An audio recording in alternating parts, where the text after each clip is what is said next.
আমরা খুব সহজে ব্ল্যাক স্কিন বা প্লিজ ওয়েট এই স্কিনের সাথে পরিচিত হতে পারি। যে এটা সলভ করার জন্য আমাদের আসলে ফোন থেকে একটা অ্যাপের প্রয়োজন। এজন্য আমরা গুগল প্লে স্টোরে যাব এবং আমরা সার্চ করব এআরডিপি। এটা সার্চ করার পরে আপনারা দেখবেন যে আপনাদের ইন্টারফেসে এই অ্যাপটি আসবে এবং আমরা এটা ডাউনলোড করব। আমাদের যাদের ডাউনলোড নেই তারা এটা আমরা ডাউনলোড করে নিতে পারবো। যেহেতু আপডেট করা নেই, আমি একটু আপডেট করে নিই।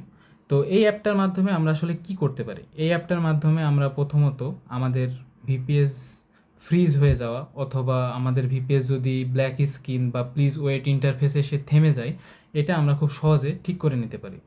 তো আমরা অ্যাপটি ওপেন করব এবং এখানে কিছু ইউজার পলিসি আছে। ক্লোজ করার পরে এখানে আমাদের কানেকশন অ্যাড করতে হবে। তো আপনার যে ভিপিএস আসলে সমস্যা বা যে ভিপিএসটা ফ্রিজ হয়ে গেছে, আমরা সেক্ষেত্রে কানেকশনটা অ্যাড করে নেব। এক্ষেত্রে যে প্লাস আইকনটা আছে আমরা এখানে ক্লিক করব। এখানে আসলে অনেক অপশন আছে, আপনারা যদি খেয়াল করেন। তো এই অপশনগুলো আমরা আসলে খুব সহজে ফিল করে নিব। তো প্রথম অপশন এটা আরডিপি টাইটেল, এখানে আমরা ভিপিএসের নাম দেব এবং সার্ভারের এখানে আমরা ভিপিএসের আইপি অ্যাড্রেসটা দিব।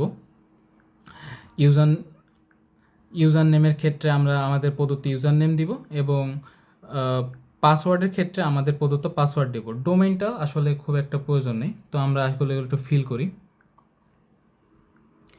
তো আমি টাইটেল হিসাবে টেস্ট দিতে পারি এবং আমার আইপি অ্যাড্রেস একটি ডেমো আইপি অ্যাড্রেস দিতে পারি।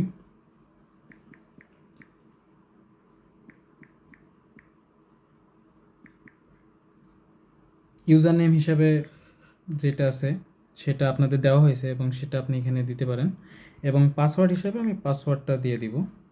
তারপরে আমি আসলে সেভ বাটন থেকে ভিপিএসটি আসলে সেভ করে নেব। তো দেখেন এখানে আমার কানেকশনের জন্য আমার যে প্রোভাইডেড ডাটা আছে সে অনুযায়ী এটা সেভ হলো। এখন এর উপর ক্লিক করলে ভিপিএসটি কানেক্ট হওয়া শুরু হবে। তার আগে আপনাকে একটা কানেকশনের জন্য প্রম্পট আসবে, আমরা সেখানে ওকে করে দেব। এআরডিপি দিয়ে আমরা খুব সহজে ভিপিএসটা কানেক্ট করে সেখান থেকে ব্ল্যাক স্ক্রিন সমস্যাটা রিপেয়ার করতে পারি। এখন আপনারা যদি খেয়াল করেন যে এআরডিপির ইন্টারফেসটা আসলে খুবই ছোট হিসেবে এসছে, এটা কোনো বিষয় না, আমরা এটা তো সব সময় চালাবো না, আমরা এটা সমস্যা ঠিক করার জন্য আসব। তো এই ক্ষেত্রে আমরা এখানে কন্ট্রোলার অপশন থেকে আমরা ইনপুট মোড টাচপ্যাড করতে পারি। তাহলে আমরা এই মাউস হিসাবে বা আমাদের ল্যাপটপে যেমন টাচপ্যাড আছে সেইভাবে কাজটা করতে পারি। এখন অনেক সময় ভিপিএস ব্ল্যাক স্ক্রিন হয়ে যায়, তখন আপনি কিন্তু আসলে এই জায়গায় আসতে পারবেন না। তো এআরডিপি ইউজ করলে আপনি আসলে আপনার ভিপিএসে খুব সহজে ঢুকতে পারবেন। তো ভিপিএসে ঢুকতে পাওয়ার পরে আমি যদি একটু জুম করি, তো দেখেন আপনি যখন ভিপিএসে ঢুকতে পারছেন তখন আসলে খুবই সহজে ভিপিএসটি অ্যাক্সেস করতে পারছেন। যখন আপনার এআরডিপিতে আসা লাগবে তখন আপনি সিম্পলি জাস্ট সাইন আউট বাটনে ক্লিক করলে আপনার ভিপিএসটি সাইন আউট হয়ে যাবে এবং এখান থেকে ইরর আসবে। এখানে একটা ইরর মেসেজ শো করবে যে আসলে ডিসকানেক্ট হয়েছে। যেহেতু সাইন আউট করছেন সেহেতু ডিসকানেক্ট হওয়ার তো স্বাভাবিক। এখন আপনি যদি আপনার ভিপিএসে প্রবেশ করেন, পিসি থেকে হোক বা যেখান থেকে হোক, খুব সহজে আপনি আপনার ভিপিএসে এখন প্রবেশ করতে পারবেন। তো এআরএস সার্ভেতে থাকার জন্য আপনাদের সকলকে ধন্যবাদ।